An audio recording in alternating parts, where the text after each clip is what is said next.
Malgré le péché d'adultère avec la femme d'Uri et le meurtre d'Uri, comment peut-on concevoir que David fut appelé l'homme selon le cœur de Dieu? Alors ça, c'est une question qui fatigue beaucoup les gens. Oui. Et nous allons essayer d'y répondre. Mais ça me fatigue, hein? Quelqu'un qui tue, et puis l'homme selon le cœur. Est-ce que Dieu encourage le meurtre? Il y en a qui vont plus loin en disant que vous pouvez vivre comme vous voulez, Dieu vous bénira toujours. Alors il faut établir la vérité de ces choses-là pour vraiment conduire les uns les autres comme il faut. Alors qu'est-ce que ça veut dire l'homme selon le cœur de Dieu? Donc être l'homme selon le cœur de Dieu, c'est quand même une notion que nous devons expliquer aux gens avant d'aborder les autres aspects de la question.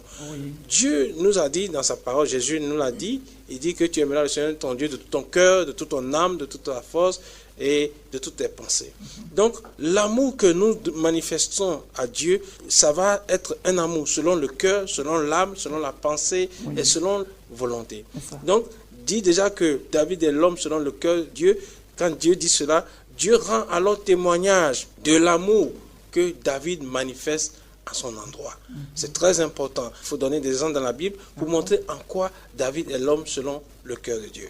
On prend les exemples pêle-mêle. Lorsque Goliath insultait l'armée d'Israël, on a vu comment David a réagi. David a réagi en disant qu'il ne peut pas admettre que ce chien insulte l'armée du Très-Haut. Alors que tous ceux qui étaient autour de lui avaient peur. Donc déjà, enfant, David avait de la jalousie pour les choses de Dieu. Aimer Dieu, c'est être jaloux pour les choses de Dieu. Et cette jalousie pour Dieu, David l'a poussé jusqu'à un niveau où David a écrit un verset qui dit « On remplit le pays d'idoles, mais je ne mettrai point leur nom sur mes lèvres. » Ça veut dire que dans ce pays où les gens pratiquent l'idolâtrie, David dit « Je ne mettrai même pas le nom d'un démon sur mes lèvres. » Donc, sa fidélité à Dieu, sa jalousie à l'égard du nom de Dieu, David l'a. C'est déjà un exemple de ce que c'est qu'un homme selon le cœur de Dieu. Ce n'est pas fini. Lorsque vous lisez, par exemple, le psaume 23 que David a écrit, David parle de Dieu comme il dit, l'Éternel est mon berger. L'Éternel est mon berger, il me fait reposer dans de verts pâturages, il me conduit près des eaux paisibles et il restaure mon âme, il me conduit dans les sentiers de la justice à cause de son nom. Donc, David a eu une communion avec Dieu à tel point qu'il appelle Dieu son berger. Ça, c'est déjà une qualité spirituelle énorme. Quand il dit, il me conduit dans les sentiers de la justice à cause de son nom, c'est un verset extraordinaire. David s'est rendu compte, et beaucoup de gens aujourd'hui dans la grâce ne savent pas ça. David s'est rendu compte qu'il ne peut faire ce qui est juste que par Dieu. Ça, c'est déjà des choses importantes qui nous montrent à quel point David était attaché à Dieu, à quel point David était un homme qui avait une connaissance extraordinaire de Dieu. Le psaume 89 va parler d'une alliance de Dieu avec David. On va aller au verset 31. Si ses fils abandonnent ma loi et ne marchent pas selon mes ordonnances, s'ils violent mes préceptes et n'observent pas mes commandements, je punirai de la verge leurs transgressions et par des coups leurs iniquités. Mais je ne lui retirerai point ma bonté et je ne trahirai pas ma fidélité. Je ne violerai point mon alliance et je ne changerai pas ce qui est sorti de mes lèvres. J'ai juré une fois par ma sainteté. Mentirai-je à David? Mentirai-je à David? Ce psaume fait allusion à la bonté de l'Éternel et dans ce psaume, la Bible dit mentirai-je à David.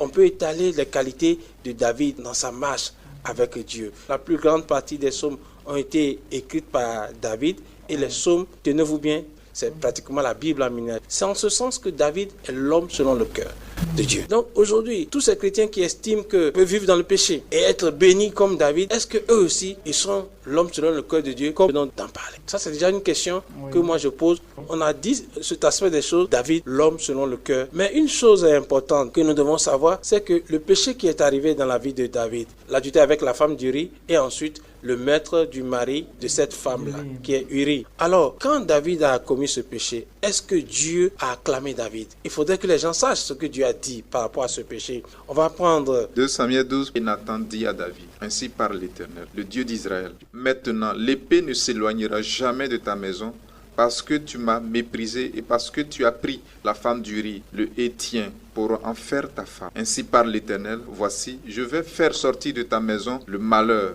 contre toi, et je vais prendre sous tes yeux tes propres femmes pour les donner à un autre, qui couchera avec elle à la vue de ce soleil. Car tu as agi en secret, et moi, je ferai cela en présence de tout Israël, et à la face du soleil. Nous voyons que quand David a commis ce péché, la sanction de Dieu a été terrible. Comme toute sa maison a été troublée à cause de cela. Tous ceux qui lisent la Bible connaîtront le meurtre des enfants de David, la révolte de ses enfants contre lui-même, David. Effectivement, toutes ces femmes ont été exposées et son fils est allé avec ces femmes-là.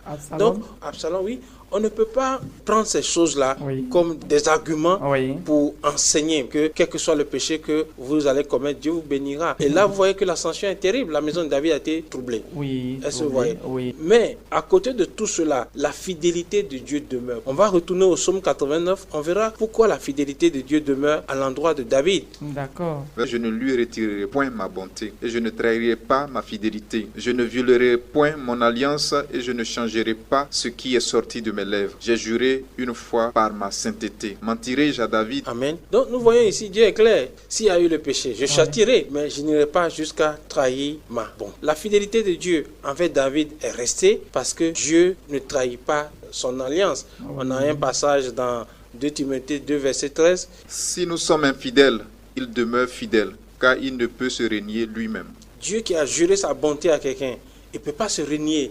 Si d'aventure, la personne à qui il a juré fidélité devient infidèle. En ce sens-là, Dieu est resté fidèle à son caractère. Quand on résume toutes ces choses, on se rend compte que oui, David est l'homme selon le cœur de Dieu. C'est une parole qu'il faut comprendre. Oui, David a péché, mais David a été sérieusement châtié. Oui, Dieu est resté fidèle à David, non pas à cause de David, mais à cause du caractère de Dieu lui-même. Non pas à nous, mais en ton nom, donne gloire. C'est à cause de son nom que Dieu donne gloire. On retrouve là encore la grâce. Donc cela nous montre aussi que la grâce, c'est pas le libertinage. Dans la grâce, il y a le châtiment. Si nous faisons n'importe quoi. Oui, on châtie. Dieu nous châtie sérieusement. Il frappe.